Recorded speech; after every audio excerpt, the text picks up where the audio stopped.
Hello, folks. Welcome to the Donald Brooks Show. Again, as you can see, I'm eating one of my favorite snacks. Good popcorn. Now, let me tell you something about popcorn. It's not only good, it's nutritious if you don't doctor it up with all that butter and salt and stuff. You see this big bowl of popcorn? I'm going to eat the whole bowl this evening. Let me tell you what you should put on it to make it nutritious. Because it's whole grain, popcorn is good, okay? Good corn. Get a little butter, not a lot. A little butter, no salt by the way, a little butter. And mix the butter with olive oil. That's the key. Mix the butter with olive oil, and then after you pop the popcorn,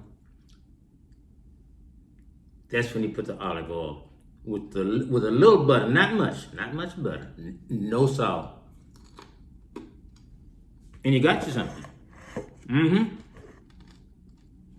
Then you got you something.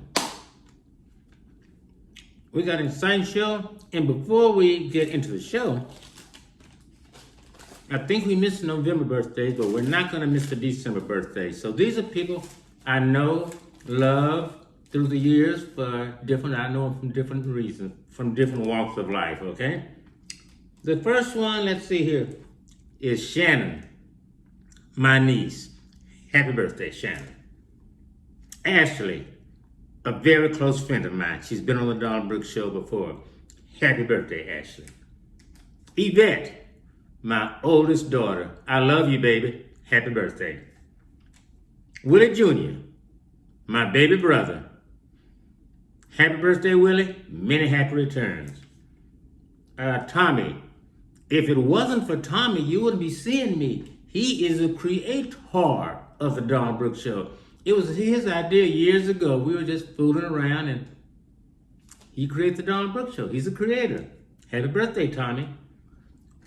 Eduardo, my former boss and very dear friend. Happy birthday, Eduardo. And likewise, John McCready. Happy birthday, John. Margie. Now, Margie is probably, I've known her longer than all of these people on this list, including my brother and daughter. Margie was a classmate of mine in elementary school. Happy birthday, Margie. Elba, a new friend who you've seen on the Donald Brooks Show before. And last but not least, Mary Lou. Mary Lou is a waitress I've known at 2 different restaurants, and we got to be friends throughout the years.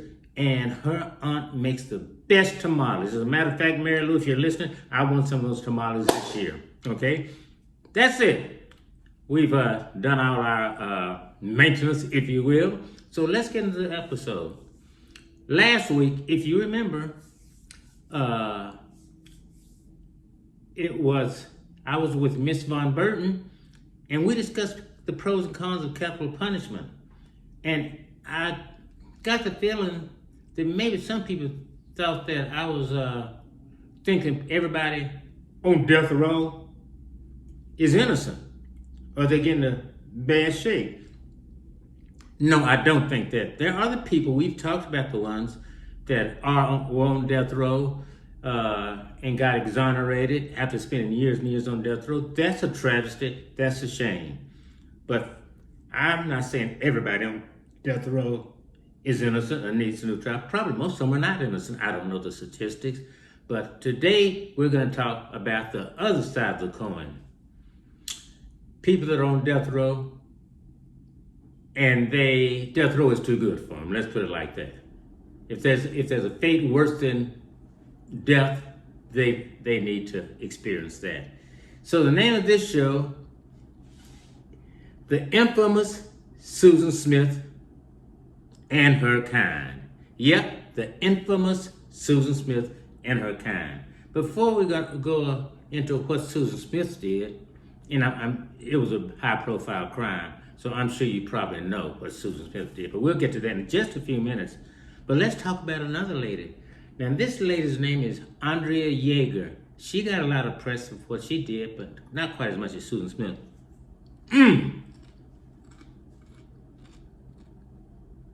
Remember, no salt, olive oil. Okay, Andrea Jaeger. I'm not gonna go into everything, her whole history. Just a few I guess you call them highlights here. Well, she was a class valedictorian, and why am I telling you this? I'm telling you this because she got off. She was found guilty first, then her conviction was overturned because she was insane, and that's what we're gonna get to in just a moment. Class valedictorian, National Honor Society, graduated from UT Health Science Center, and she drowned her 5 children. Okay. To me, the definition of sane or insane, to me, and I think this is a good definition, do you know right from wrong? This lady knows right from wrong.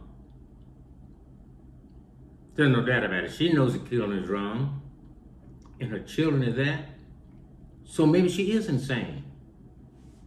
If you want to go by another definition, even if she is insane, she has to pay and suffer the consequences.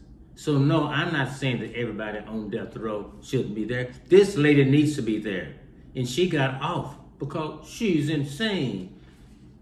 Goes on to say that her father died and she started suffering depression when her father died.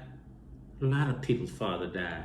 That's a part of life. If you live long enough, the progression of life is to see your parents die. It happens.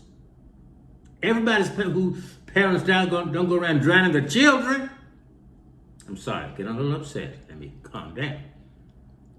So she ended up drowning all 5 of her children. Guess what? She spared the life of her dog. She killed her kids, but didn't kill her dog. What a sicko. Yeah, you can be sick and still should suffer consequences. Which brings me to Susan Smith. Oh, and by the way, Andrea Jaeger, her crime happened in 2002, and it was overturned in 2005. Now, another thing I'm upset about is parole. She was up for parole after 40 years. She would have been in her 70s. You can live in your 70s. Your life's not over. She could have been walking the street, an old lady. Yeah, I killed my 5 kids. How can you be on parole? How can you even be on for such a terrible act? Which brings us to the infamous Susan Smith. Yeah, the infamous Susan Smith. We all know about her. Well, maybe some people don't. She drowned her 2 young boys. They were about 3, 4, 5 or something. Pushed their car in a lake, drowned them, and said a black man hijacked her car. Blame it on a black man. But that's nothing new, is it? Susan Smith. And guess what? What makes it even worse? She came up for parole recently. Oh, yeah, she did. She came up for parole because when she was convicted in 1994, she was eligible for parole in 30 years. Well, 30 years to 2024. And finally, the court system did something that made sense. They denied her parole. But just think if they had given her parole and she had gotten out of prison 30 years after the fact. If my calculations are right, she was 23 when she went into prison. She would have been 53 years old. Relatively young age. 53, you're not completely over the hill. Some people might say you're in your prime. She would have been 53 years old. So no, I'm glad she was turned down for parole. Capital punishment has its place in some cases. And as I said, I'm not saying I'm for it or I'm against it, but it really bothers me when people What can you do any worse than killing your children and being eligible to get out? Now, on another subject, and we're gonna go into the P. Diddy story a little later when his trial comes up. We will do episodes on that. But from what I understand, he didn't kill anybody. Not trying to minimize what they said he did, but they're denying his parole. He can't even get bail because, I don't know, maybe think he's going to skip the country. Well, these people could have skipped the country, but they're not out on bail. They were going to walk free after 30 years. Where is the justice? Where is the equality across the board for everybody? It's terrible. And yes, Susan Smith, Andrea Yeager, you don't deserve to walk the street with decent people. So that's it. Last 2 episodes have been about capital punishment. I promise you, we're not going to beat this dead horse. Tune in next week for another subject. Until then, I'm going to enjoy my popcorn.